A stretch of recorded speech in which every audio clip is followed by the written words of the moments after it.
আজকের নিত্য পণ্যের দরদাম জানাচ্ছেন আরেফিন শাওন। প্রতিদিনের ন্যায় আজকেও বাজার দর জানাতে আমরা রয়েছি কারওয়ান বাজার সবজি বাজারে। সর্বোপরি গত সপ্তাহের তুলনায় আজকে কিছুটা দাম বৃদ্ধি পেয়েছে প্রতিটা সবজিরই। ব্যবসায়ীদের সাথে কথা বলে জানা গিয়েছে ঈদের পর চাহিদা বাড়ার সাথে সাথে দাম বাড়তে শুরু করেছে সবজির। চলুন দেখে আসা যাক আজকে সবজির বাজারের বাজার দর কেমন।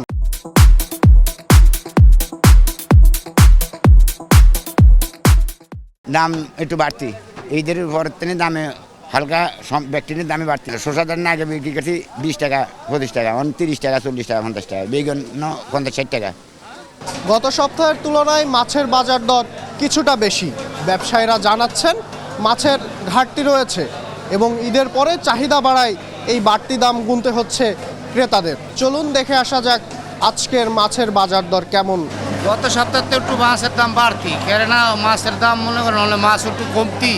ভাবদা বেশি 400 450, চান্দা বেশি 400 450, এটা আপনার 800 টাকা 700 টাকা, এটা 250 220।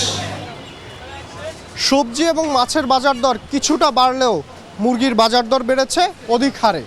ব্যবসায়ীরা বলছেন উৎপাদন কম থাকায় এবং চাহিদা বেশি থাকায় এ দাম বেড়েছে। সোনালী মুরগির দাম প্রতি কেজিতে বেড়েছে 60 থেকে 70 টাকা। এ বিষয়ে ব্যবসায়ীদের সাথে কথা বলে জানা গিয়েছে ছোট ছোট খামার বন্ধ হয়ে যাওয়ার কারণে দাম বৃদ্ধি পেয়েছে। আপনার ঈদের পরের সপ্তাহ আর এই সপ্তাহ আপনার পাকিস্তানিটা প্রতি কেজি 70-80 টাকা বেশি। আপনি ঈদের পরের সপ্তাহ পাকিস্তানি বেচি 250-60 টাকা, আর আজকে বেচতেছি 320 টাকা 30 টাকা কেজি। ব্রয়লার মুরগিটা 150 টাকাতে 160 টাকা। দেশি মুরগিটা আপনার 600 টাকা 620 টাকা বিক্রি করতেছি। সবজি এবং মাছের বাজার দর কিছুটা বৃদ্ধি পেলেও আগুন লেগেছে সোনালী মুরগির বাজার দরে। প্রতি কেজিতে 60 থেকে 70 টাকা অতিরিক্ত গুনতে হচ্ছে ক্রেতাদের।